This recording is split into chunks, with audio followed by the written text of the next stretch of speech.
Hello dear students, welcome to the world Chemistan. आज हम अपने सॉल्यूशन चैप्टर के 7th और मोस्ट इंपॉर्टेंट वीडियो लेक्चर पे हैं। लास्ट वीडियो लेक्चर में हमने एजियोट्रॉपिक मिक्सचर्स के बारे में देखा था। आज का देखिए जो टॉपिक है वो है कॉलिगेटिव प्रॉपर्टीज। चैप्टर में 90% जो क्वेश्चंस न्यूमेरिकल्स आने के चांसेस होते हैं वो कॉलिगेटिव प्रॉपर्टीज से ही होते हैं। ये chapter specially actually colligative properties के लिए ही बना हुआ है। तो चलिए समझते हैं क्या है कॉलिगेटिव प्रॉपर्टीज। देखिए, सिस्टम की ऐसी प्रॉपर्टीज जो only number of solute particles पे डिपेंड करते हैं।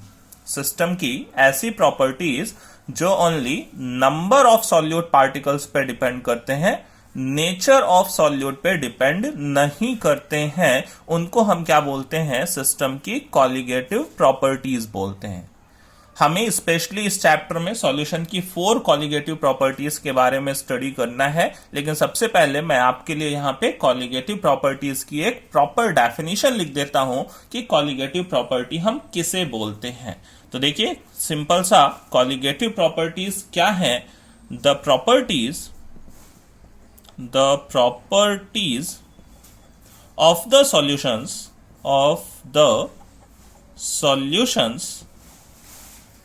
which depends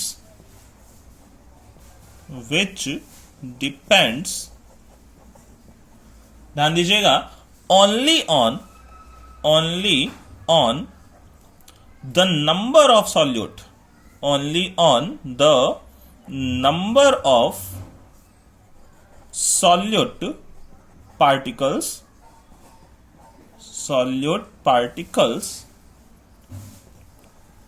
but not on the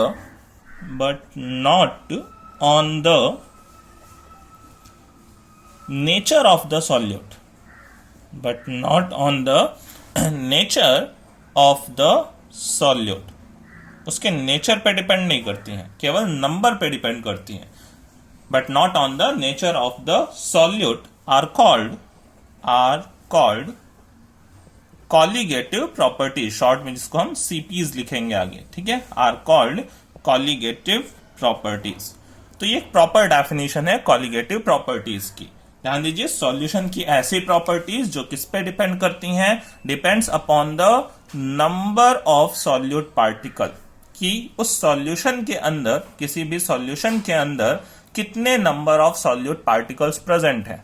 1 मोल, 2 मोल, 3 मोल, कितने number of solute particles present है। अब वो सॉल्यूट पार्टिकल कोई भी प्रेजेंट हो, उससे मैटर नहीं करता। अब वो सॉल्यूट पार्टिकल चाहे हमारे पास यूरिया प्रेजेंट हो, चाहे सुक्रोज प्रेजेंट हो, चाहे ग्लूकोज प्रेजेंट हो, हर कंडीशन में क्या आनी है? कॉलिगेटिव प्रॉपर्टीज सेम आनी है। तो नंबर ऑफ, अगर सॉल्यूट पार्टिकल सेम है तो कॉलिगेटिव प्रॉपर्टीज भी क्या आती हैं? सॉल्यूशंस की सेम आती हैं। ठीक है, तो हमने कहा जो किस पे डिपेंड करती हैं? The number of solute particle पे डिपेंड करती है, not on the nature of, ठीक है, not on the nature of the solute. Clear? अब देखिए, हमारे पास यहां पे total 4 type of colligative properties को पढ़ना है एक एक करके, जिसके लिए हम टोटल 4 वीडियो लेक्चर्स में उसको स्टडी करेंगे। हमारे पास देखिए, जो पहला कॉलिगेटिव प्रॉपर्टी है, फर्स्ट जो कॉलिगेटिव प्रॉपर्टी है एग्जांपल के लिए, वो है मेरे पास relative lowering in vapour pressure. ठीक है, फर्स्ट कॉलिगेटिव प्रॉपर्टी की बात करें तो relative lowering in vapour pressure, जिसको शॉर्ट में हम लिखते हैं RLVP। इसको मैंने एक और इसके प्रीवियस वीडियो लेक्चर में डिस्कस भी किया था थोड़ा सा, बट इसको इस वीडियो लेक्चर में वापस से इलैबोरेट करेंगे और, ठीक है, उस पर न्यूमेरिकल्स भी और ज्यादा करेंगे। सेकंड देखिए, जो अपने को कॉलिगेटिव प्रॉपर्टी पढ़नी है, elevation in boiling point, BP का मतलब यहां पे बॉइलिंग पॉइंट से, एलिवेशन इन बॉइलिंग पॉइंट। तीसरा देखिए, जो हमें कॉलिगेटिव प्रॉपर्टी यहां पे देखना है वो है depression in freezing point. FP का मतलब यहां से फ्रीजिंग पॉइंट से है। और फोर्थ एंड लास्ट जो हमें देखना है वो है ऑस्मोटिक प्रेशर।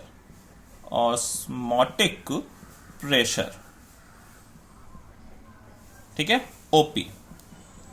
तो ये टोटल हमें 4 कॉलिगेटिव प्रॉपर्टीज को इंडिविजुअल लेक्चर्स में डिस्कस करना है। सबके लिए हम अलग अलग लेक्चर्स पढ़ेंगे, ठीक है। आज पढ़ेंगे पहले हम relative lowering in vapour pressure के बारे में, आरएलवीपी के बारे में। सेकंड जो अगला नेक्स्ट वीडियो लेक्चर आएगा 8th, उसमें हम देखेंगे एलिवेशन इन बॉइलिंग पॉइंट। उसका जो नेक्स्ट लेक्चर आएगा उसमें देखेंगे हम डिप्रेशन इन फ्रीजिंग पॉइंट, और लास्ट लेक्चर में हम देखेंगे ऑस्मोटिक प्रेशर।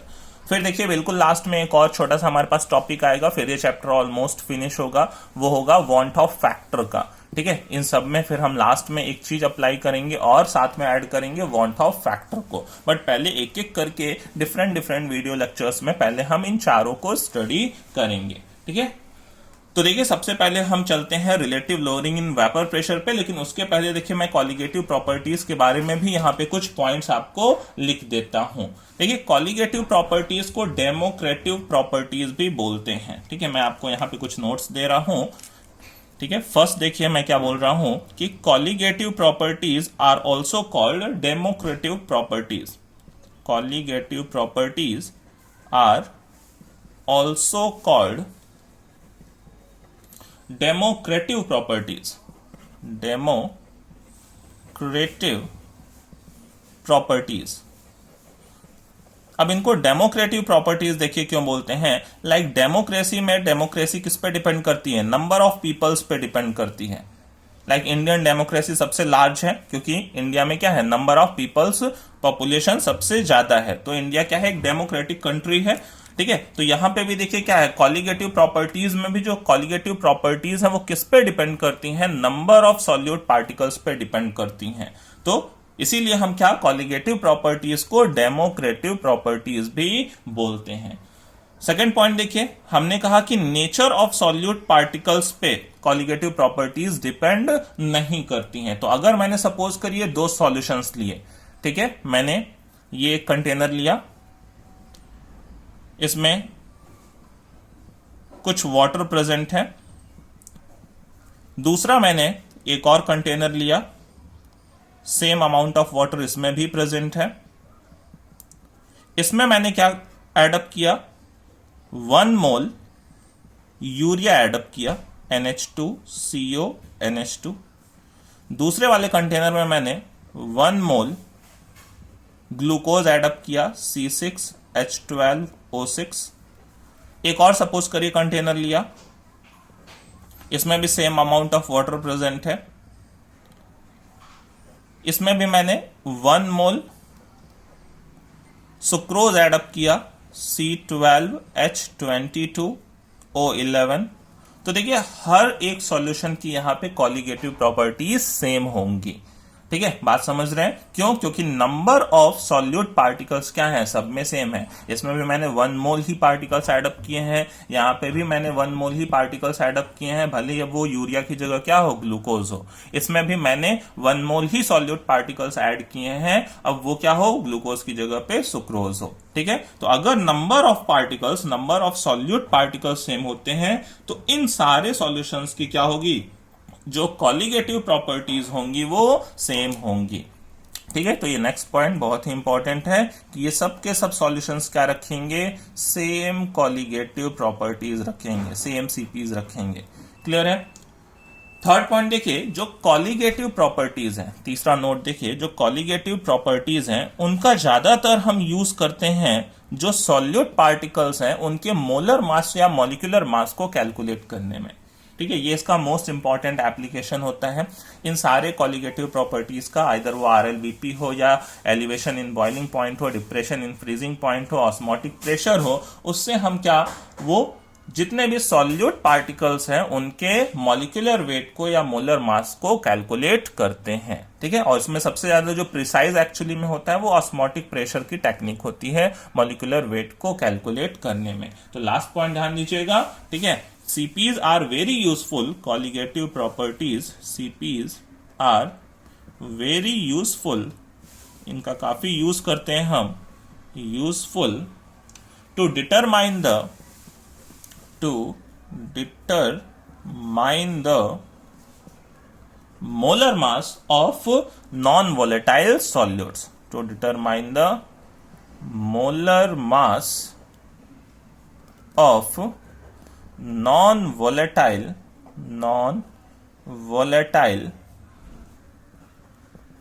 सॉल्यूट्स। क्लियर? तो ये हमारे कुछ पॉइंट्स थे कॉलिगेटिव प्रॉपर्टीज के बारे में। सीपीज को डेमोक्रेटिव प्रॉपर्टीज भी बोलते हैं। ठीक है, वो किस पे डिपेंड करती हैं? केवल नंबर ऑफ सॉल्यूट पार्टिकल्स पे डिपेंड करती हैं, उनके नेचर पे डिपेंड नहीं करती हैं, और उनका यूज हम कर सकते हैं बहुत सारे नॉन वोलेटाइल सॉल्यूट्स का मोलर मास कैलकुलेट करने में। तो चलिए आज के लेक्चर में हम देखिए डिस्कस करेंगे relative lowering in vapour pressure के टॉपिक को। क्लियर? तो देखिए फर्स्ट विंडो हम ओपन कर लेते हैं relative lowering in vapour pressure का। फर्स्ट जो विंडो हम देखेंगे यहां पे RLVP, relative lowering in vapour pressure, ठीक है, जिसको हम शॉर्ट में बोल रहे हैं RLVP। तो समझिए relative lowering in vapour pressure. वैसे तो वेपर प्रेशर का हमने टॉपिक अच्छे से समझा हुआ है, वेपर प्रेशर के भी ऊपर मैंने एक वीडियो लेक्चर स्पेशली बनाया हुआ था। उसके बाद मैंने राउल्ट लॉ आपको बताया for a solution containing non volatile solute, उसमें भी हमने relative lowering in vapour pressure की बात करी थी। ठीक है, तो क्या होता है, जैसे मैंने एक क्या लिया, एक सॉल्यूशन लिया, पहले एक प्योर सॉल्वेंट लिया सपोज करिए। ठीक है, मैंने एक प्योर सॉल्वेंट लिया, उस प्योर सॉल्वेंट के अंदर मैंने कुछ नॉन वोलेटाइल सॉल्यूट पार्टिकल्स क्या कर दिए, एड अप कर दिए। ठीक है, मैंने क्या लिया, पहले एक प्योर सॉल्वेंट लिया, प्योर सॉल्वेंट के पार्टिकल्स प्रेजेंट हैं। ठीक है, ये एक प्योर सॉल्वेंट ले लिया सपोज करिए। अब प्योर सॉल्वेंट के लिए सबसे पहले मैं प्योर सॉल्वेंट के लिए बात कर लूं, तो इस प्योर सॉल्वेंट में अभी कुछ भी प्रेजेंट नहीं है, तो इसका जो भी वेपर होगा, ठीक है, ये ऊपर वेपर फॉर्मेशन होगा इसका, उसकी वजह से क्या लग रहा होगा, इस लिक्विड के सरफेस पे एक वेपर प्रेशर लग रहा होगा। ऐसा हमने पढ़ा कि भाई जब क्या होगा, ये प्योर सॉल्वेंट वेपराइज होगा, प्योर सॉल्वेंट वेपराइज होगा तो धीरे धीरे जैसे जैसे वेपर ऊपर बनता जाएगा, फिर ये वेपर क्या आ जाएगा, इस प्योर लिक्विड के साथ, इस प्योर सॉल्वेंट के साथ इक्विलिब्रिया एस्टैब्लिश कर लेगा। ये वेपर फेज और ये लिक्विड फेज एक दूसरे के साथ इक्विलिब्रिया में आ जाएंगे, rate of vaporization rate of condensation के इक्वल हो जाएगा। तो उस कंडीशन में क्या होता है, उस कंडीशन में जो ये वेपर इस लिक्विड के ऊपर प्रेशर अप्लाई कर रहा होता है उसको ही हम वेपर प्रेशर बोलते हैं। ठीक है, प्रीवियस वीडियो लेक्चर्स में हमने ऐसा सीखा। ठीक है, तो यहां पे देखिए क्या है, हमने इसका सपोज करिए कि प्योर सॉल्वेंट का जो वेपर प्रेशर था, सॉल्वेंट को नॉर्मली हम किससे डिनोट करते हैं, प्योर सॉल्वेंट ए से डिनोट करेंगे यहां पे। ठीक है, तो इसका जो हमारे पास वेपर प्रेशर था, इसका वेपर प्रेशर कितना था, PA नॉट। नॉट यहां पे किसको सिग्निफाई कर रहा है कि ये इंडिविजुअल वेपर प्रेशर है।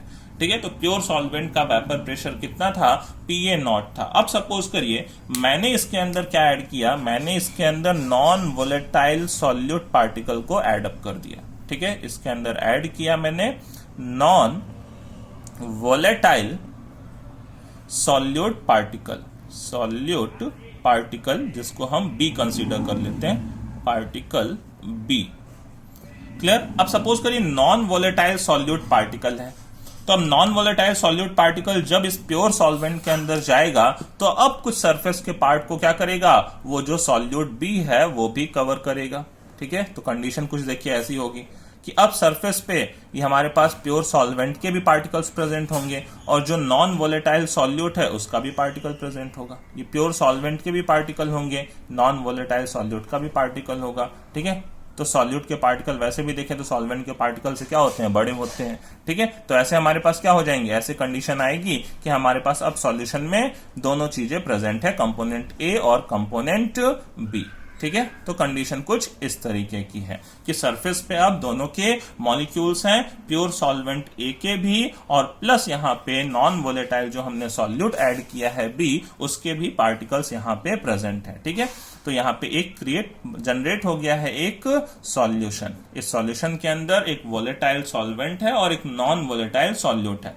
अब इस नॉन वोलेटाइल सॉल्यूट की वजह से जो इसका वेपराइजेशन होगा वो कम हो जाएगा, क्योंकि भाई जो सरफेस फिनोमिना है वो डिप्रेस हो जाएगी। बात समझ रहे हैं? यहाँ पे सरफेस पे अब ए के साथ साथ बी के भी पार्टिकल आ गए, लेकिन बी वेपराइज नहीं हो सकता। ठीक है, ये जो बी के पार्टिकल्स यहाँ पे प्रेजेंट है ये कहेंगे मैं तो वेपराइज नहीं होऊंगा।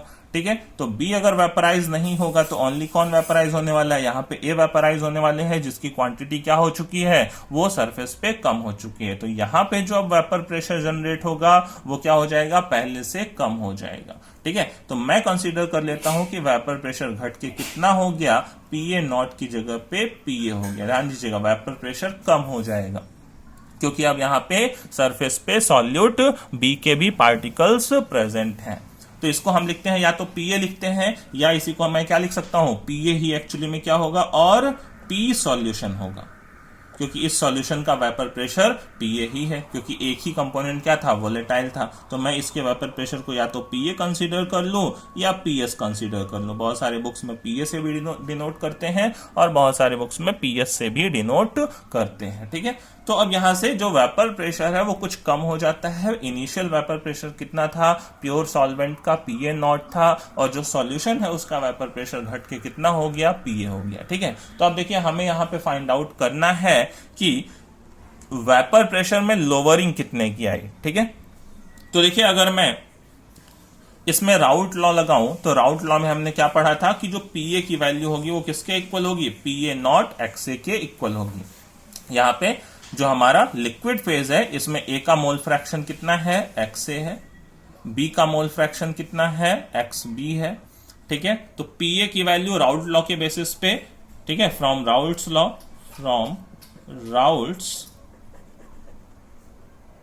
लॉ हम क्या लिख सकते हैं? जो पीए की वैल्यू होगी वो किसके इक्वल होगी? पीए नॉट एक्सए के इक्वल होगी। ऐसा हमने पढ़ा, पीए की वैल्यू पीए नॉट एक्सए के इक्वल होगी। पीए नॉट क्या था? उसका इंडिविजुअल वेपर प्रेशर, ए कंपोनेंट का इंडिविजुअल वेपर प्रेशर, या ठीक है, vapour pressure of pure component ए। अब देखिए यहां से हम क्या कर सकते हैं? पीए की वैल्यू किसके इक्वल है? या तो मैं इसको पी सॉल्यूशन भी लिख सकता था, P solution is equal to PA naught X A. Clear है? तो यहां से देखिए अब मैं क्या कहता हूं कि एक्सए की जगह देखिए मैं क्या लिख सकता हूं? 1 माइनस एक्स बी लिख सकता हूं। A is equal to PA naught XA की जगह देखिए मैं लिख सकता हूं 1 माइनस एक्स बी लिख सकता हूं, क्योंकि हमें पता है कि भाई दोनों के मोल फ्रैक्शन का समेशन एक्स ए प्लस एक्स बी की वैल्यू कितनी होनी है? 1 के इक्वल आनी है। तो यहां से देखिए एक्स ए की जगह क्या लिख सकते हैं? 1 माइनस एक्स बी लिख सकते हैं, 1 माइनस एक्स बी। तो वही वैल्यू मैंने यहां पे रख दी, एक्स ए की जगह 1 माइनस एक्स बी। इसको ओपन कर लीजिए, देखिए क्या हो जाएगा? P A is equal to हो जाएगा P A naught minus P A naught X B. ऐसा हो सकता है। फिर देखिए इसको मैंने इस साइड पे शिफ्ट कर दिया, पीए को इस साइड पे बुला लिया। ठीक है, तो यहां पे देखिए क्या हो जाएगा? पीए नॉट एक्स बी की वैल्यू हो जाएगी is equal to PA naught minus, PA उस साइड चला गया माइनस में, पीए नॉट माइनस पीए हो गया। क्लियर? अब देखिए मैं यहां पे क्या लिख सकता हूं? एक्स बी की वैल्यू एक साइड ले लूं तो ये हो जाएगा क्या? PA naught minus PA divided by PA naught. Actually देखिए यही तो लोअरिंग है, PA naught minus PA. PA naught क्या था? पहले का वेपर प्रेशर था, प्योर सॉल्वेंट का वेपर प्रेशर क्या था? पीए नॉट था। बाद में जब सॉल्यूशन बना तो उसका वेपर प्रेशर कम हो गया, कितना हो गया? पीए हो गया। तो PA naught minus PA, PA naught minus PA, इसी टर्म को हम क्या बोलेंगे? ये है lowering in vapour pressure, lowering in vapour pressure. Clear? Lowering in vapour pressure किसके इक्वल है? पीए नॉट एक्स बी के इक्वल है। बट देखिए लोअरिंग इन वेपर प्रेशर जो है वो एक कॉलिगेटिव प्रॉपर्टी नहीं है। ठीक है, लोअरिंग इन वेपर प्रेशर एक कॉलिगेटिव प्रॉपर्टी नहीं है, क्योंकि ये किस पे डिपेंड कर रहा है? चलो नंबर ऑफ सॉल्यूट पार्टिकल पे तो डिपेंड कर रहा है, लेकिन पीए नॉट पे भी डिपेंड कर रहा है। और पीए नॉट तो क्या होगा? बहुत सारे लिक्विड्स के लिए अलग अलग होगा। बात समझिए कि वाटर होगा तो उसका तो वेपर प्रेशर अलग होगा, बेंजीन होगा तो उसका वेपर प्रेशर अलग होगा, ठीक है, CCl4 होगा उसका वेपर प्रेशर अलग होगा। तो अगर अभी मैं इस लोअरिंग इन वेपर प्रेशर के टर्म को कॉलिगेटिव प्रॉपर्टी नहीं बोल सकता हूं। क्यों नहीं बोल सकता हूं? क्योंकि यहां पे देखिए ये XB के साथ साथ पीए नॉट पे डिपेंड करता है, और पीए नॉट तो हमें पता है क्या? Vapour pressure nature of solvent पे डिपेंड करता है। ठीक है, अब देखिए मैं अगर पीए नॉट को इधर ले लूं तो उस टर्म को देखिए बोलते हैं relative lowering in vapour pressure. ठीक है, मैं क्या करूं, पी ए नॉट को उधर बुला लूं, तो देखिए ये टर्म क्या हो जाएगा, P A naught minus P A divided by P A not. अब ये टर्म देखिए किसके इक्वल हो जाएगा, एक्स बी के इक्वल हो जाएगा। अब देखिए यहां पे सामने की साइड में केवल और केवल क्या प्रेजेंट है, नंबर ऑफ सॉल्यूट पार्टिकल्स, मतलब मोल फ्रैक्शन ऑफ सॉल्यूट है, तो वो तो मतलब किस पे डिपेंड करेगा, नंबर ऑफ सॉल्यूट पार्टिकल पे डिपेंड करेगा। क्लियर। तो यहां पे देखिए मैं बोल सकता हूं जो ये पूरा टर्म है, ठीक है, P A naught minus P A divided by P A not, जिसको हम बोलते हैं relative lowering in vapour pressure. ये डिफरेंस लिया, डिफरेंस में अगर मैं इनिशियल अमाउंट से डिवाइड कर देता हूं तो उसी को हम क्या बोलते हैं, relative value.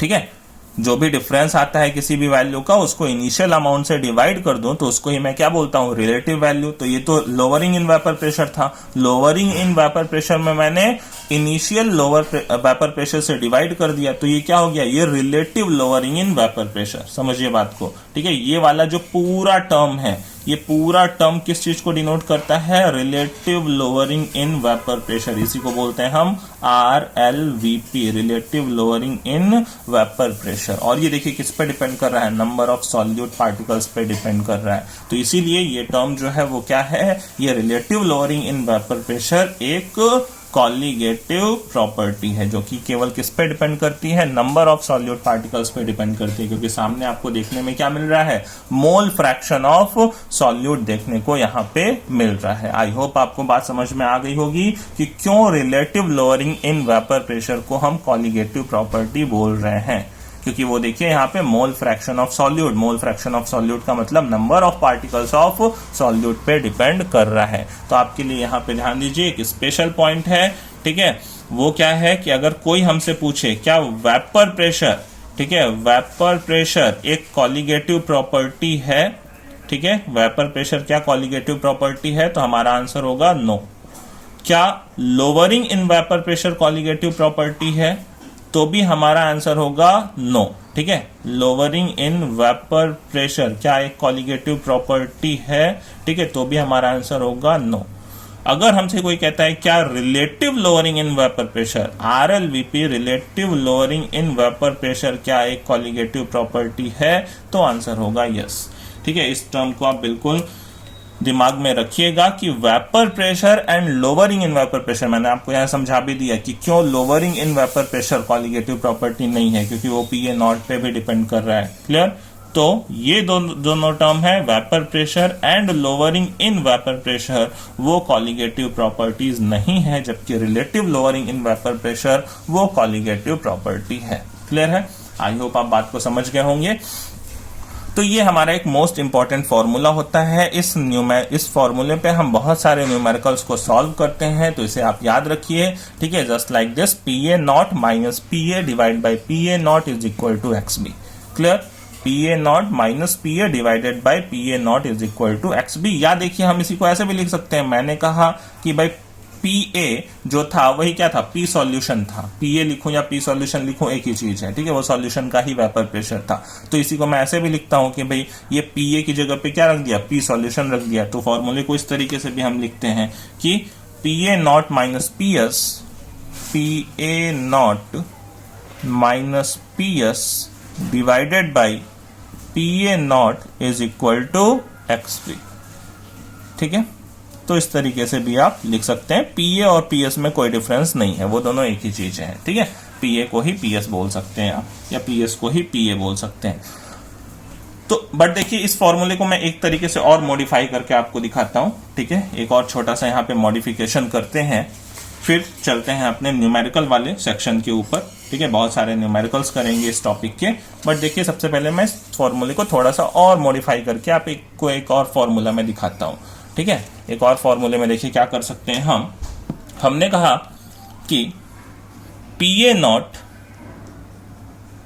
Minus P A divided by P A not की वैल्यू किसके इक्वल है, एक्स बी के इक्वल है। ठीक है, ये मान लिया इक्वेशन 1, ऐसा हमने बोला जस्ट अभी। इसके अलावा देखिए हमने क्या कहा है फ्रॉम राउल्ट्स लॉ कि जो पी ए की वैल्यू होगी वो पी ए नॉट एक्स ए के इक्वल होगी। पी ए की जो वैल्यू होगी वो पी ए नॉट एक्स ए के इक्वल होगी। या देखिए यहां से मैं ये भी लिख सकता हूं कि P A divided by P A not की वैल्यू एक्स ए के इक्वल होगी। इसको मैं कंसीडर कर लेता हूं इक्वेशन 2। ठीक है, अब देखिए इक्वेशन 1 में 2 से डिवाइड कर दूं अगर, ठीक है, अगर मैं क्या करूं, इक्वेशन 1 डिवाइडेड बाई 2 कर लूं। ठीक है, तो ध्यान दीजिए इन दोनों को डिवाइड करूंगा तो ये P A naught cancel out हो जाएगा। ठीक है, डिनोमिनेटर में तो बचेगा क्या, P A naught minus P A naught minus P A divided by P A is equal to X B by X A हो जाएगा ऐसा। क्लियर।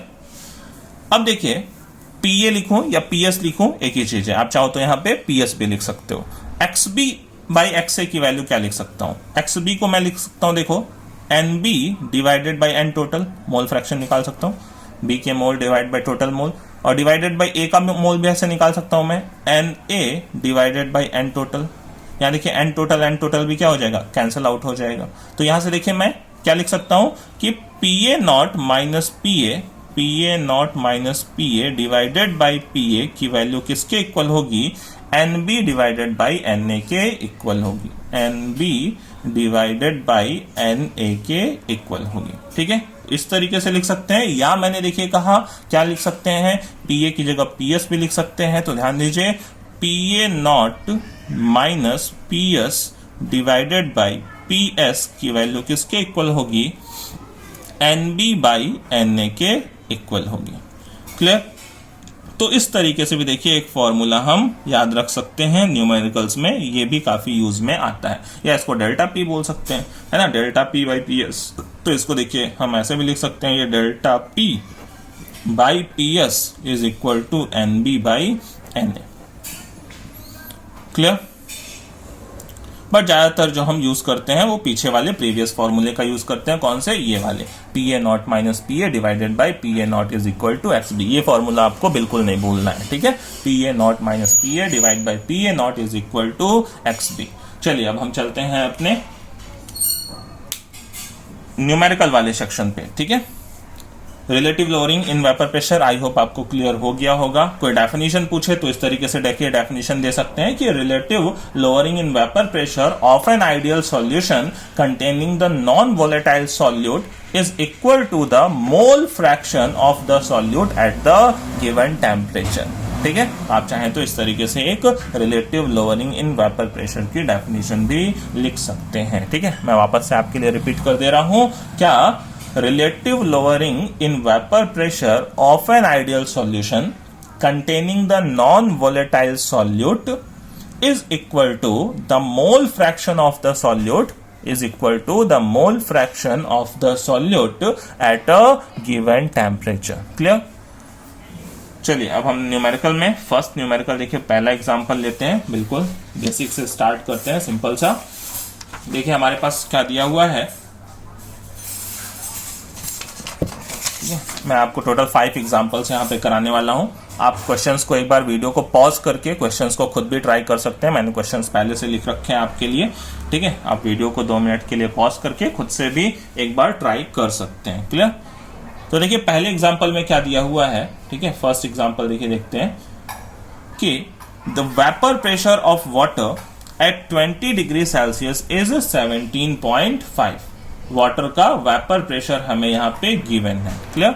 वाटर का वेपर प्रेशर कितना दे रखा है, 17.5 mm of Hg and lowering of vapour pressure. अब देखिए ध्यान दीजिएगा टर्म को, यहाँ पे कौन कौन से टर्म्स दिए हुए हैं। एक तो वेपर प्रेशर दिया हुआ है, पहले हम लिखते चलते हैं, है ना, vapour pressure at 20 degree Celsius, तो मतलब ये प्योर सॉल्वेंट का वेपर प्रेशर दिया हुआ है। मतलब हमें यहाँ पे देखिए क्या पता है, हमें पी ए नॉट पता है। ठीक है, हमें यहाँ पे क्या पता है, पी ए नॉट की वैल्यू पता है। पी ए नॉट कितना है, 17.5 mm ऑफ Hg पता है। क्लियर। सेकंड टर्म देखिए, लोअरिंग ऑफ वेपर प्रेशर। अब लोअरिंग क्या था, लोअरिंग था P A naught minus P ए का पूरा टर्म। ध्यान दीजिए ये यहां पे लिखा हुआ है लोअरिंग ऑफ वेपर प्रेशर दिया हुआ है। ठीक है, of a sugar solution is 0.061 mm of Hg। मतलब हमें एक्चुअली में पीए की वैल्यू नहीं दी है, पूरी लोवरिंग की वैल्यू दी हुई है। ठीक है, लोवरिंग मतलब पीए नॉट माइनस पीए को ही हमने क्या बोला, लोवरिंग इन वेपर प्रेशर, और इसकी पूरी वैल्यू हमें दी हुई है कितने की लोवरिंग आई। ठीक है, 0.061 mm ऑफ Hg, ये इतने की लोवरिंग आई।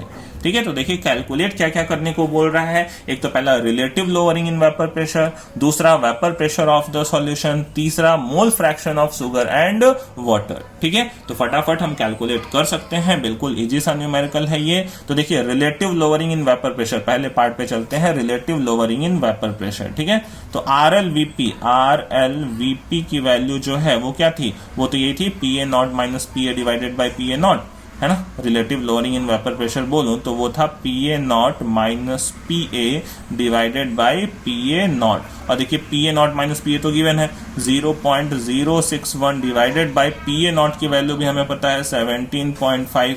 ठीक है, तो यहां से देखिए क्या आ जाएगा, ये जो डिवाइड करेंगे जो वैल्यू आएगी वही क्या आ जाएगी, relative lowering in vapour pressure. मैं आपके लिए डायरेक्ट वैल्यू लिख देता हूं, आप चेक कर सकते हैं, 0.00348 आएगा। क्लियर, आई होप बात समझ में आ गई होगी। Relative lowering in vapour pressure, तो लोअरिंग पता थी, ये PA नॉट पता था। क्लियर है। सेकंड देखिए चलते हैं, सेकंड हमसे क्या पूछ रहा है, वेपर प्रेशर ऑफ सॉल्यूशन। ठीक है, तो वेपर प्रेशर ऑफ सॉल्यूशन देखिए, vapour pressure of solution PS है ना, PS vapour pressure of solution, जिसको मैंने कहा क्या, वो PA ही है।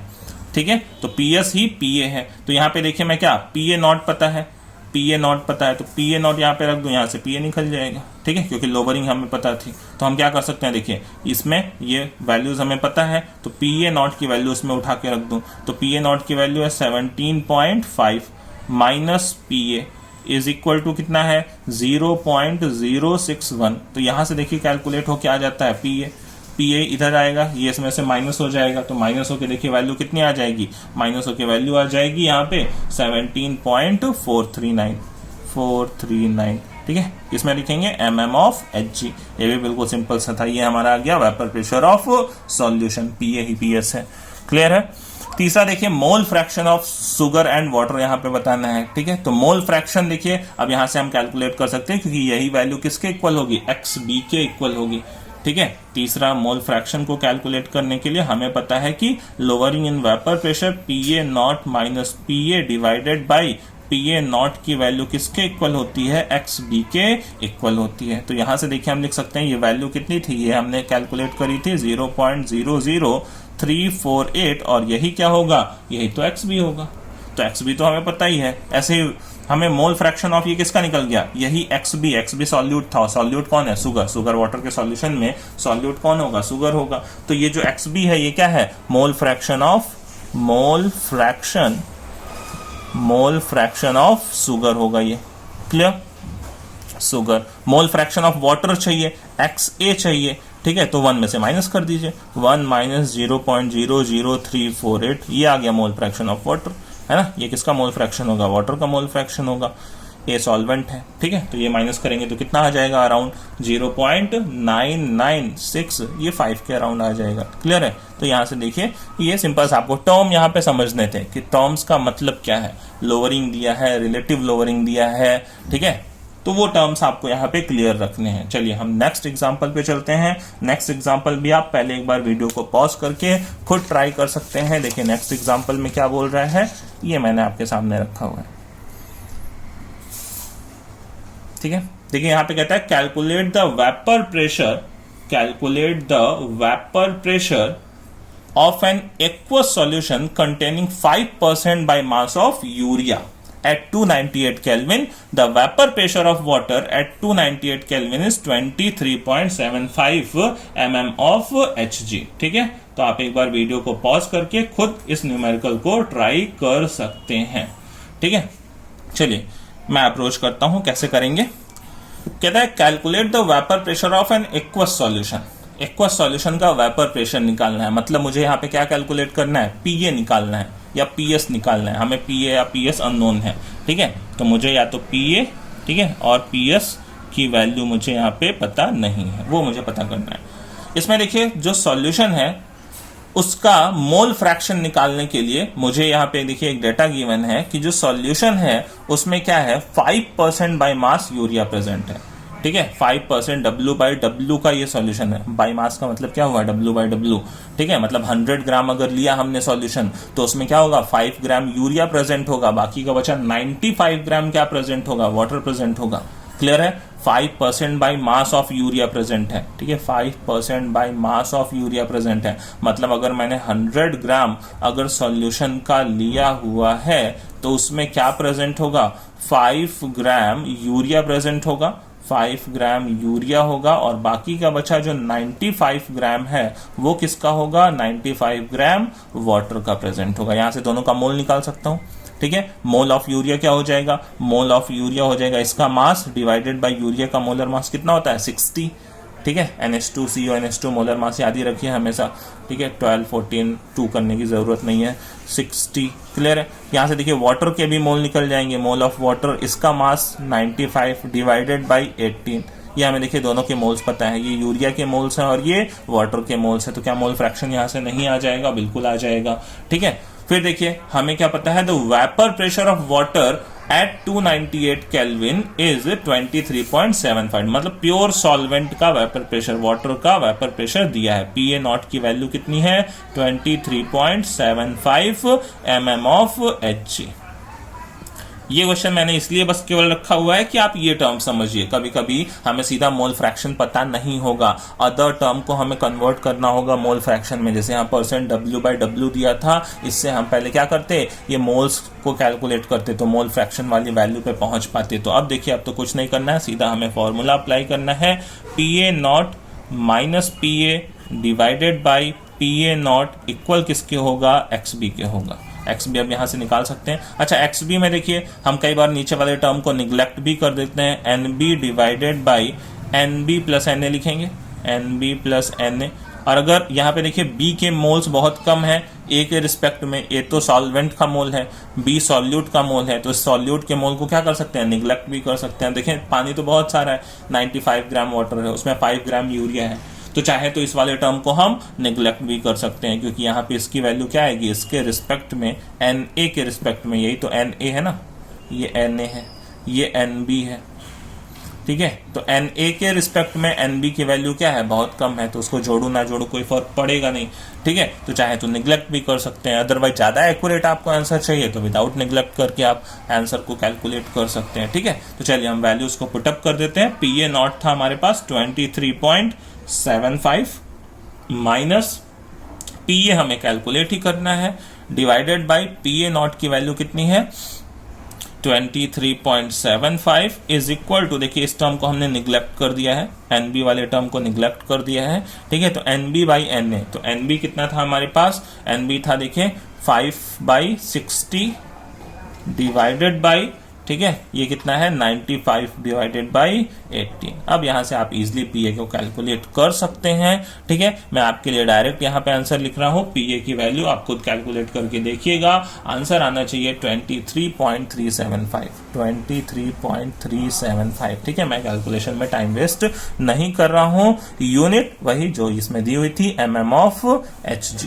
ठीक है, तो ये हो जाएगा हमारा आंसर, यहां से PA की वैल्यू आ गई, P सॉल्यूशन की वैल्यू आ गई। क्लियर है, बराबर। चलिए चलते हैं नेक्स्ट एग्जांपल पे, तीसरे एग्जांपल पे, थोड़ा और क्वेश्चन को अच्छा करते हैं। ये एग्जांपल नंबर 3। देखिए थोड़ा सा बड़ा क्वेश्चन है, अच्छे से समझिएगा इसको। 2 इक्वेशंस हमें देखिए यहां पे बनाने पड़ेंगे। कह रहा है a solution containing 30 gram of non-volatile solute in 90 gram of water has a vapor pressure this at 298 Kelvin. Further 18 gram of water is added. देखिए दूसरी कंडीशन में क्या बोल रहा है, पहले तो ऊपर जो था वो था, फिर बाद में हमने सॉल्यूशन में जाके 18 ग्राम वाटर और ऐड कर दिया, मतलब सॉल्वेंट का अमाउंट बढ़ा दिया। अब सॉल्वेंट का अमाउंट बढ़ा दिया तो वेपर प्रेशर नया क्या हो जाएगा, बदल जाएगा, ऑब्वियसली बात है बढ़ ही जाएगा। ठीक है, तो अगर 18 ग्राम वाटर ऐड कर दिया तो पहले जो वेपर प्रेशर आ रहा था सॉल्यूशन का 2.8, अभी वो बढ़ के कितना हो गया, 2.9 हो गया एट दैट टेम्परेचर। अब देखिए यहां से हमें कैलकुलेट करने को क्या बोल रहा है, मॉलिक्यूलर मास ऑफ सॉल्यूट और वेपर प्रेशर ऑफ वाटर क्या रहा होगा एट 298 केल्विन, मतलब PA0 की वैल्यू। ठीक है, एक तो जो सॉल्यूट था, हमें सॉल्यूट भी पता नहीं है कि कौन सा सॉल्यूट था, उस सॉल्यूट का मॉलिक्यूलर मास निकालना है। ठीक है, और दूसरा प्योर वाटर का जो वेपर प्रेशर है 298 केल्विन पे, वो हमें यहाँ पे कैलकुलेट करना है। ठीक है, तो चलिए मैं एक बार पहली कंडीशन से एक इक्वेशन बनाऊंगा, फिर दूसरी कंडीशन से एक इक्वेशन बनाऊंगा, और फिर दोनों को मैं क्या कर सकता हूँ, रिलेट कर सकता हूँ, डिवाइड कर सकता हूँ, जैसे भी करना है। ठीक है, तो देखिए फर्स्ट कंडीशन में यहाँ पे लेता हूँ। फर्स्ट कंडीशन में क्या था मेरे पास, पहले ऊपर वाले पे चलते हैं कि PA0 minus PA divided by PA0 की वैल्यू किसके इक्वल है, XB के इक्वल है। ठीक है, और XB की वैल्यू मैं वही लिख सकता हूं, क्या लिख सकता हूं कि NB divided by NB plus NA के इक्वल है। ठीक है, वापस से मैं वही करूंगा कि भाई सॉल्वेंट के कंपैरिजन में सॉल्यूट के मोल बहुत कम होंगे, तो ये वाला टर्म क्या कर दूंगा, निगलेक्ट कर दूंगा। तो इसकी वैल्यू क्या लिखूंगा मैं, NB डिवाइडेड बाई NA के इक्वल लिखूंगा। ठीक है, ये कैलकुलेशन को इजी बनाने के लिए आपको करना पड़ेगा। क्लियर है, तो ये देखिए हमने ये वाली इक्वेशन को 2 बार अप्लाई करना है। फर्स्ट कंडीशन के लिए किया मैंने कितना, PA0 तो हमें पता नहीं है भाई, vapour pressure of pure solvent हमें यहाँ पे पता नहीं है, वही तो यहाँ पे हमें निकालना है। PA0 की वैल्यू ही तो हमें यहाँ पे कैलकुलेट करनी है, वो नहीं पता है हमें। ठीक है, तो PA0 को तो वैसे ही छोड़ते हैं। PA की वैल्यू हमें पता है, पहली कंडीशन में PA कितना था, 2.8 किलो पास्कल था, है ना।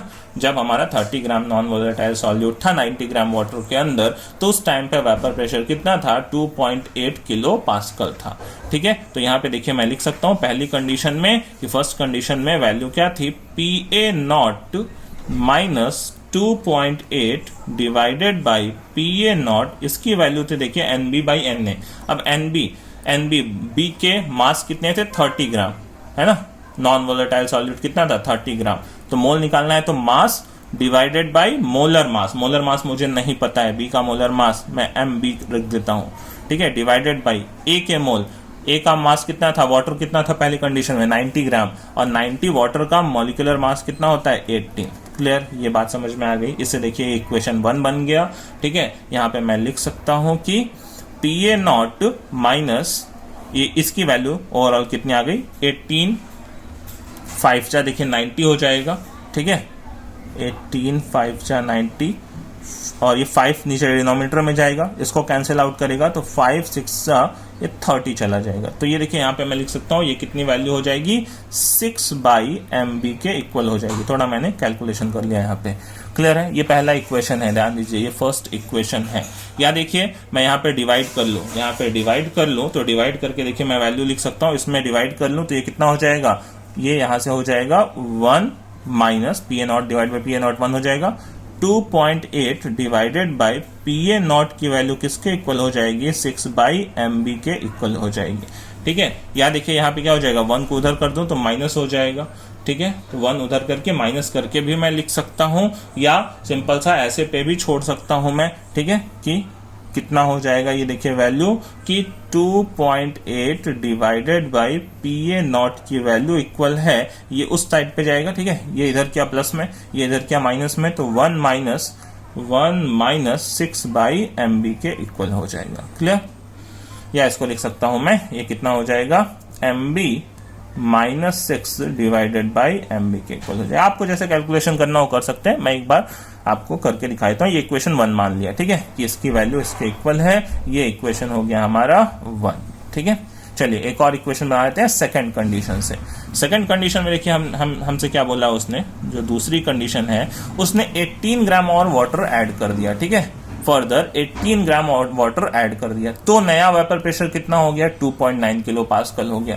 तो अब ध्यान दीजिए, तो हमारा नया वेपर प्रेशर देखिए फिर से मैं यहाँ पे लिखूंगा। ठीक है, जैसे यहाँ पे लिखा हुआ था, ये वाली कंडीशन में लिखा था, वैसे ही फिर लिखूंगा कि PA0, अच्छा अब नया PA कितना है, 2.9 डिवाइडेड बाई PA0, ठीक है, इज इक्वल टू, वापस से मैं लिखूंगा देखिए 30 बाई MB, वो तो वैल्यू सेम है क्योंकि हमने केवल वाटर ऐड किया है, सॉल्यूट तो ऐड नहीं किया है, डिवाइडेड बाई, अब ये 90 नहीं है, 90 प्लस 18 हो गया, वाटर हमने 18 ग्राम और ऐड कर दिया, तो ये कितना हो गया, 108 हो गया, और डिवाइडेड बाई 18 है। बात समझ गए। यहां से देखिए अब इसको फिर से कट करेंगे, ठीक है, तो ये वैल्यू कितने के इक्वल हो जाएगी, ये वाली वैल्यू कितने के इक्वल हो जाएगी, ये वैल्यू हो जाएगी ये देखिए ये 6 टाइम जाएगा और 6 5 30, ठीक है, वहां 6/MB आया था, यहाँ पे 5/MB आएगा। सिमिलरली आप कैलकुलेशन कर सकते हैं, सेम कैलकुलेशन, ठीक है। तो अब यहां से देखिए फिर मैं डिवाइड करके लिखूंगा, ये डिवाइड करूंगा तो बिल्कुल जैसे ये लिखा हुआ था, तो 1 माइनस ये 2.9 डिवाइडेड बाई PA0 हो जाएगा, PA0, ठीक है, 2.9 डिवाइडेड बाई PA0, और ये किसके इक्वल हो जाएगा, इज इक्वल टू 5/MB के इक्वल हो जाएगा। तो यहां से देखिए मैं क्या लिख सकता हूं कि 2.9 डिवाइडेड बाई PA0 की वैल्यू किसके इक्वल है, 1 माइनस 5/MB के इक्वल है, या मैं लिख सकता हूं कि MB minus 5 divided by MB के इक्वल है। इसको इक्वेशन नंबर मान लिया 2, ठीक है, क्लियर। चलिए अब इक्वेशन 1 और 2 देखिए अगर मैं डिवाइड कर दूं, ठीक है, तो ये PA0 कट हो जाएगा, ठीक है, 2.8 divide by 2.9 is equal to देखिए MB कट हो जाएगा, MB minus 6 divide by MB minus 5, अब केवल एक ही वहां पे अननोन बचेगा, ठीक है। तो उस अननोन से हम क्या कर सकते हैं, फिर MB की वैल्यू कैलकुलेट कर लेंगे वहां से, और MB की वैल्यू अगर कैलकुलेट हो गए तो बाद में PA0 को भी कैलकुलेट कर सकते हैं। तो देखिए हम कर लेते हैं फटाफट, ठीक है, मैं यहीं पे रखता हूं आपके लिए पेजेस, ठीक है। तो हमारे पास देखिए इक्वेशन 1 और 2 था, यहाँ पे हम उसको क्या कर लेते हैं, डिवाइड कर लेते हैं, ठीक है।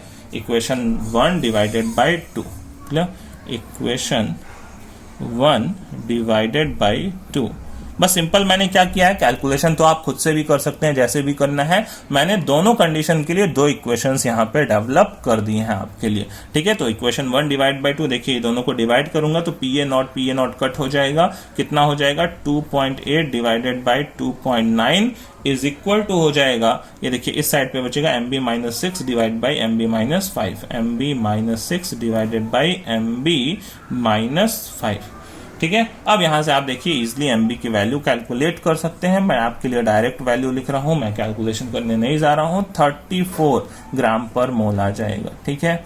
ये मैंने आंसर यहां से MB कैलकुलेट क्रॉस मल्टीप्लाई करके आप इजिली निकाल सकते हैं। ये आ गया मोलर मास ऑफ सॉल्यूट, जो कि हमारा पहला क्वेश्चन था, ठीक है। अब देखिए MB की वैल्यू आ गई तो किसी में भी पुटअप कर दीजिए, क्या आ जाएगा, PA0 की वैल्यू आ जाएगी, चाहे इस इक्वेशन में पुटअप कर लीजिए, चाहे तो इस इक्वेशन में पुटअप कर लीजिए, ठीक है। सपोज करिए ऊपर वाले में ही पुटअप कर लेता हूं, तो ऊपर वाले में पुटअप करूंगा तो देखिए क्या हो जाएगा, 2.8 डिवाइडेड बाई PA0, दूसरा हमें PA0 निकालना, इज इक्वल टू MB की वैल्यू कितनी आ गई, 34 माइनस 6 डिवाइडेड बाई 34, यहां से आपको PA0 मिल जाएगा, ठीक है।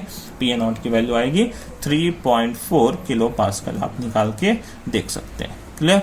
तो ये दोनों हमें आंसर से यहाँ पे मिल गए, ठीक है, एक आंसर ये और ये दूसरा आंसर एक ये वाला आंसर, क्लियर है। चलिए अब नेक्स्ट एग्जाम्पल पे हम अपने चलते हैं, एग्जाम्पल नंबर कौन सा होगा, 4th, ठीक है, एग्जाम्पल नंबर 4th पे चलते हैं हम, ठीक है। उसमें देखिए क्या कहता है, चलिए एग्जाम्पल 4, वीडियो को वापस से आप पॉज करके एक बार ट्राई कर सकते हैं क्या बोल रहा है, ठीक है। थोड़ा थोड़ा ये पीछे वाले सेकेंड एग्जाम्पल से आई होप मिलता जुलता है थोड़ा सा। देखिए vapour pressure of a 5% aqueous solution, फिर से क्या लिया, 5% का एक्वस सॉल्यूशन, अभी हमने पीछे 5% का यूरिया वाला क्वेश्चन किया, of a non volatile organic substance at this kelvin, ठीक है, is 745 mm of Hg, calculate the molar mass of the solute. But एक छोटा सा यहाँ पे देखिए कॉन्सेप्ट है जो कि आपको जानना जरूरी है, वहां पे देखिए प्योर सॉल्वेंट का वेपर प्रेशर दिया हुआ था, यहाँ पे प्योर सॉल्वेंट का वेपर प्रेशर नहीं बता रहा है, यहां तो देखिए क्या कह रहा है कि vapour pressure of 5% aqueous solution is this, मतलब हमें PA की वैल्यू दी हुई है, ठीक है। Vapour pressure of 5% aqueous solution of a non volatile organic substance eight 373 kelvin, temperature यहां ध्यान रखिए, एट 373 केल्विन इज दिस, मतलब PA या P सॉल्यूशन, PA और बोलूं तो P सॉल्यूशन हमें दिया हुआ है 745 mm ऑफ Hg, ठीक है। तो PA0 कितना होगा, देखिए PA0 हमें पता है, ये देखिए टेम्परेचर, फोकस करिए इस टेम्परेचर पे, ये टेम्परेचर कौन सा दिख रहा है आपको, ठीक है। सॉल्यूशन कैसा था, एक्वस, मतलब सॉल्वेंट कौन है, पानी, और पानी अगर 373 पे होगा तो क्या होगा, वो अपने बॉइलिंग पॉइंट पे होगा, और बॉइलिंग पॉइंट पे लिक्विड का वेपर प्रेशर किसके बराबर होता है? एटमॉस्फेरिक प्रेशर के बराबर होता है। याद आ रहा है कुछ? 373 केल्विन वाटर का बॉइलिंग पॉइंट है, उस समय उसका प्योर सॉल्वेंट का, प्योर पानी का वेपर प्रेशर एटमॉस्फेरिक प्रेशर के बराबर रहा होगा, 1 atm के बराबर। और 1 atm कितने mmHg के बराबर होता है? 760 mmHg के बराबर होता है। तो ध्यान दीजिए, ये हमें गिवन नहीं था, फिर भी हमने क्या कर लिया, यहां से रख लिया। ठीक है, कॉन्सेप्ट पता है ये। चलिए अब चलते हैं हम अपने कैलकुलेट। अब तो सिंपल सा हो गया अपने पास, बस यही यहाँ पे दिमाग लगाना था आपको कि PA0 की वैल्यू खुद से रखनी थी 760 mmHg। mmHg में क्यों रखा? क्योंकि दूसरी वैल्यू भी mmHg में दी हुई है। ठीक है, तो अगर कोई भी लिक्विड बॉइलिंग पॉइंट पे है तो बॉइलिंग पॉइंट पे, ठीक है, BP पे क्या होता है, जो उसका वेपर प्रेशर होता है वो किसके बराबर होता है? एटमॉस्फेरिक प्रेशर के इक्वल होता है। ठीक है, एट बॉइलिंग पॉइंट। और बॉइलिंग पॉइंट यहाँ पे प्रेजेंट था क्योंकि 373 केल्विन वाटर का क्या होता है? बॉइलिंग पॉइंट होता है। क्लियर है? चलिए अब हम कैलकुलेशन कर लेते हैं सीधा सा कि PA0 minus PA divided by PA0 किसके इक्वल होगा? XB के इक्वल होगा। ठीक है, तो यहाँ पे देखिए वैल्यूज को पुटअप किया हमने, वैल्यूज को पुटअप किया तो PA0 कितना है? 760 माइनस PA कितना है? 745 divided by PA0 760 is equal to XB। अब XB देखिए फिर से, XB क्या होगा? NB by NB plus NA। Neglect करना है तो निगलेक्ट करिए, नहीं करना है तो प्रिसाइज करना है तो रखिए। ठीक है, NB मैंने निगलेक्ट कर लिया, मुझे तो ये अच्छा लगता है। ठीक है, तो NB बाई NA, NB कितना हो जाएगा? मास डिवाइडेड बाई मोलर मास। फिर से देखिए 5% का एक्वस सॉल्यूशन था। ठीक है, 5% का एक्वस सॉल्यूशन था। तो मगर मैंने फिर से वही माना कि अगर मेरे पास 100 ग्राम सॉल्यूशन था, ठीक है, 100 ग्राम अगर सॉल्यूशन था तो उसमें क्या होगा? जो सॉल्यूट होगा वो कितना प्रेजेंट होगा? 5 ग्राम सॉल्यूट प्रेजेंट होगा, जो भी ऑर्गेनिक सब्सटेंस था। 5 ग्राम ऑर्गेनिक सब्सटेंस और बाकी बचा 95 ग्राम क्या रहा होगा? वाटर रहा होगा। क्लियर है? तो देखिए ऑर्गेनिक सब्सटेंस जो भी 5 ग्राम था उसका मोल क्या हो जाएगा? मास डिवाइडेड बाय मोलर मास, नहीं पता है MB मान लेते हैं, डिवाइडेड बाय वाटर के मोल 95 डिवाइडेड बाय 18। क्लियर? अब देखिए यहाँ सारी वैल्यूज आपको पता है, कुछ नहीं करना है। ठीक है, तो ओवरऑल वैल्यूज देखिए यहाँ से कैलकुलेट कर सकते हैं हम इजिली। अच्छा, ये कैलकुलेशन थोड़ा सा मैं आपके लिए कर देता हूँ। यहाँ पे देखिए कितना हो जाएगा? ऊपर जाएगा 18 5 से 90, तो 90 डिवाइडेड बाय 95 MB हो जाएगा, 95 MB हो जाएगा। ठीक है, ये माइनस करेंगे कितना आ जाएगा? ये देखिए 15 हो जाएगा, 15। ठीक है, 15 divided by 760 is equal to कितना है? 90 डिवाइडेड बाई 95 MB। क्लियर है ना? यहां से देखिए कट कर सकते हैं, 15 6 जा 90 हो जाएगा। ठीक है, यहाँ पे देखिए 19 से कट कर सकते हैं, 19 5 जा 95, 19 4 जा 76, ये हो जाएगा। ये देखिए 5 8 जा 40 हो जाएगा, 8 6 जा 48। सिंपल सा है। यहाँ से देखिए MB की वैल्यू कितनी आ गई? 8 × 6 48। ठीक है, मोलर मास इतना था 48 ग्राम पर मोल। क्लियर? जो सॉल्यूट था उसका मोलर मास हमने कैलकुलेट कर लिया यहाँ से। क्लियर? चलिए एक लास्ट एग्जांपल पे चलते हैं, फिर इस लेक्चर को फिनिश करते हैं। ठीक है, लास्ट एग्जांपल देखिए कुछ इस तरीके का है। क्या है? फिर से आप वीडियो को पॉज करके क्वेश्चन सॉल्व कर सकते हैं पहले, फिर ट्राई कर सकते हैं। देखिए मैं कर रहा हूं। What mass of a non volatile solute urea, कितना मास डालू यूरिया का, need to be dissolve in 100 gram of water in order to decrease the vapour pressure by 25%। Vapour pressure ही कितने से घटाना है? बाई 25%। तो मतलब अगर सपोज करिए मैंने मान लिया, ठीक है, वेपर प्रेशर कम ही होगा क्योंकि मैंने प्योर सॉल्वेंट के अंदर क्या डाला? यूरिया डाला।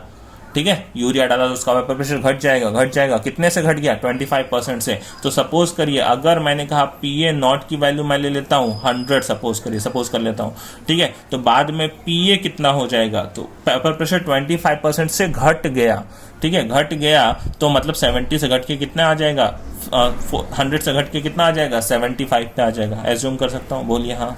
ठीक है, PA0 हो गया, ये PA हो गया, 75% पे आ गया, वो 25% से डिक्रीज कर दिया मैंने। क्लियर है? बराबर। तो अब देखिए यहाँ पे फिर से मैं लगा सकता हूँ अपना सिंपल कि PA0 minus PA divided by ये PA0। अब ध्यान दीजिए एक चीज यहाँ पे निगलेक्ट नहीं करूंगा मैं, क्यों? क्योंकि देखिए वेपर प्रेशर हमने बहुत ज्यादा घटाया है यहाँ पे, 2, 4, 5, 10% नहीं 25% से वेपर प्रेशर घटाया है। तो मतलब मैंने सॉल्यूट ढेर सारा डाला होगा, तो अब मैं सॉल्यूट के मोल को यहाँ पे निग्लेक्ट नहीं करूंगा, थोड़ा सा यहाँ पे ध्यान रखिए। ठीक है, तो देखिए मैं जब लिखूंगा क्या, PA0 minus PA divided by PA0 is equal to XB, तो यहाँ पे इस बार मैं पूरा रखने वाला हूँ, कोई निग्लेक्ट नहीं करने वाला हूँ। ठीक है, PA0 कितना था 100 minus 75 divided by 100 is equal to, ठीक है, XB की वैल्यू वही NB divided by NB plus NA। ठीक है, तो NB mass divided by molar mass, mass मुझे नहीं पता है, वॉट मास वही तो पता करना है, मास मान लिया M था, divide by molar mass urea है, यूरिया का 60 डिवाइडेड बाई फिर से NB mass divided by molar mass plus NA। ठीक है, वाटर कितना था 100 gram, mass divided by molar mass 80। यहाँ से देखिए आप इजीली यूरिया का मास कैलकुलेट कर सकते हैं। मैं आपको कैलकुलेट करके दिखा नहीं रहा हूँ, सीधा मैं वैल्यू लिख रहा हूँ। यूरिया का मास आप यहाँ से निकालेंगे तो आ जाएगा 4। ठीक है, यहाँ से जो यूरिया का मास कैलकुलेट करेंगे, ठीक है, तो यूरिया का मास यहाँ से देखिए आ जाएगा 111.11 ग्राम। ठीक है, बहुत इजी कैलकुलेशन है, आप कर सकते हैं। देखिए 25/100 होगा, 1/4 हो जाएगा, इसको रिवर्स करके डिवाइड कर दीजिए, वैल्यू 1 हो जाएगी, वहां पे 1 प्लस दिस हो जाएगा। ठीक है, तो इजीली यहाँ से आप ये मास कैलकुलेट कर सकते हैं, कोई टफ कैलकुलेशन नहीं है। ठीक है, ट्राई करिएगा, बराबर। नहीं तो आप कहिए तो कर देता हूं मैं, है ना, आप तो हमेशा ही बोलते हैं सर कर दीजिए, तो चलिए कर देते हैं। यहाँ पे 100 माइनस 75 डिवाइडेड बाई 100, ठीक है, ये कितना हो जाएगा, देखिए 25/100। ठीक है, चलिए मैं यहाँ पे आपके लिए साइड में कैलकुलेशन करता हूँ थोड़ा सा। ठीक है, तो ये देखिए 25/100 इज इक्वल टू, ठीक है, ये वैल्यू होगी सेम उतरेगी M/60 divided by M/60 plus 100/18। ठीक है, ये देखिए मैंने रिवर्स कर दिया, ये देखिए 4 टाइम चला जाएगा, रिवर्स कर दिया, 1/4 को रिवर्स किया, 4 हो गया, है ना, 4 हो गया। 4 इज इक्वल टू, इसको भी रिवर्स किया और फिर देखिए डिवाइड कर दूंगा, जब रिवर्स करके डिवाइड करूंगा इसी वैल्यू से, तो यहाँ पे तो जब इसमें डिवाइड करूंगा तो 1 आ जाएगा, 1 प्लस इसमें डिवाइड करूंगा तो देखिए क्या आ जाएगा 100/18/M/60 हो जाएगा। क्लियर है, ये देखिए 1 इधर चला जाएगा तो वैल्यू क्या हो जाएगी 3 हो जाएगी। ठीक है, 3 इज इक्वल टू कितना हो जाएगा, देखिए ये ऊपर जाएगा 6000, 60 इंटू 100 6000 डिवाइडेड बाई 18M हो जाएगा, है ना।